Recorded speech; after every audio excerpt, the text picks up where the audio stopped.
coming in. Let's get right to House Foreign Affairs. Congresswoman Nicole Malliotakis. Congresswoman, it's great to have you on again. We've got new developments. Okay, the media has been calling out the president's State of the Union address as abnormal. The angriest, most divisive, most politicized speech ever. News now crossing. It looks like President Biden plagiarized and copied large chunks of his own 2022-2023 State of the Union addresses. We watched it, all those addresses. There were like at least 20 lines and more that he kept repeating from prior speeches. You were at the State of the Union last night. What do you think about this? Isn't this a sign is an age issue? Well, look, I definitely think it is showing not just a cognitive issue, but there's a laziness there. I mean, he continues to gaslight the American people and tell them that the State of the Union is strong. Well, 2/3 of Americans believe that the country is headed in the wrong direction. They are struggling right now to keep a roof over their head with these high mortgage rates that have more than doubled since he's been in office. They have also been struggling with the high food prices, high electricity costs, energy costs because of his anti-energy policies. And they see what's happening at the southern border, and they know that it is a result of his executive orders and 60-plus policy changes that he made to the Trump administration's policies that have allowed for 10 million individuals to enter. So I think he's been very dishonest with the American people last night. For him to say it was strong, it showed a real disconnect with what the American people are feeling and seeing and thinking. Yeah, it's abnormal. It was an abnormal speech. There's more news crossing, breaking news. The mother of Laken Riley, the Georgia nursing student, reportedly murdered by an illegal immigrant just moments ago, slammed President Biden for mispronouncing her daughter's name, saying that's, quote, pathetic. You're going to say her name, at least get it right. Yeah.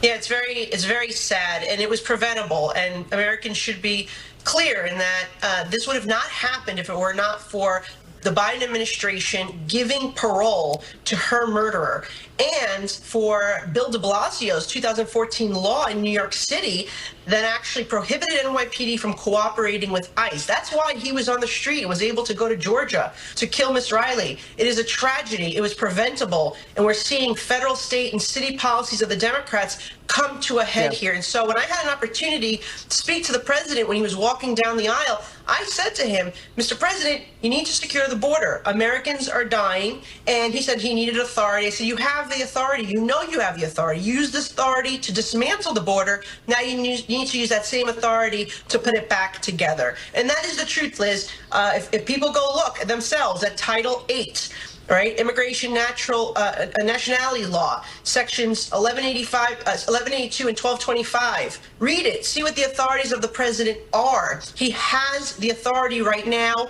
to reinstate remain in Mexico, to end catch and release, to make us changes to asylum and parole, and he could actually shut down the border completely if he wanted to. So he's totally.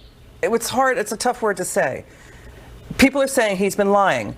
So let me back up. The media calling it the state of his campaign speech, not about the state of America. Many are saying it feels like America needs a detox from it. It was abnormally not statesmanlike. You know, he was yelling throughout it. He committed an ugly breach of decorum and norms, bullying and threatening the Supreme Court. Critics say he talked about, things like snack chips before he ever got to the border. There are pro-Palestinian protesters outside, far-left Democrats protesting against him inside. Again, he's been in there for 50 years in D.C. It seems like this is what you get when somebody's been in D.C. for so long, they think it's okay to keep lying to the American people, misleading them, and flat out making things up on the fly ad hoc. Even CNN slamming this speech. Let's watch what happened. Does anybody really think the tax code is fair? Do you really think the wealthy and big corporations need another $2 trillion tax break? I sure don't. And with all due respect, justices, women are not without electoral power. Electoral or political power. You're about to realize just how much you're right about. He seemed like Walt Kowalski. You talked about this earlier. He seemed like Walt Kowalski in Gran Torino screaming at kids, get off my lawn. Never heard one so political.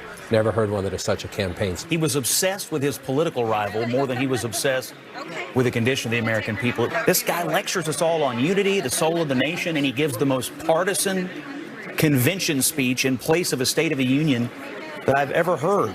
It's the literal opposite of unity. It's so partisan. He's obsessed with taunting Republicans. It's not statesmanlike. Yeah, so how do you get back to normal? So Biden, a lot of the divisiveness in this country is because of President Biden. He is dividing the nation. He's been dividing the nation for years. He didn't mention the 13 U.S. soldiers killed in the botched Afghanistan exit. We had a Gold Star dad whose son was killed there, arrested, put in cuffs. He didn't mention the 3 soldiers killed in the Middle East by Iran-backed militants. He downplayed rising grocery prices, gas prices, inflation, crime. He spent more of his time attacking other people. He's the one dividing America. Well, look, he had no choice, right? What was he going to do? Because it's his fault. These are the policies that he put in place. He's the one that destroyed America's energy domestic production. He's the one whose horrible foreign policy has displayed such weakness, has enriched Iran to the point where now Hamas is so well funded, they went after and attacked horrifically Israel. Russia would not have invaded Ukraine. The Afghanistan withdrawal, as you mentioned, killed 13 American soldiers. And remember, that was the decision to close the Bagram air base. So all the prisoners were released prior to the evacuation of our citizens. And that was an ISIS-K fighter released from that jail prematurely that then went on and killed these 13 soldiers. And when I tell you this is the other part that's crazy about it, because we had somebody testify to it. The sniper saw the ISIS-K fighter and tried to take him out, and his higher-ups, right, his command told him not to. That's why we have 13 American soldiers who are now killed. That is the disaster of this administration. Not to mention high interest rates. The Federal Reserve keep increasing the interest rates. Americans can't purchase a home. They can't stay in their home. All while they're being told they got to pay to give free shelter, free health care, free education to people who are in the country illegally. Congressman, it just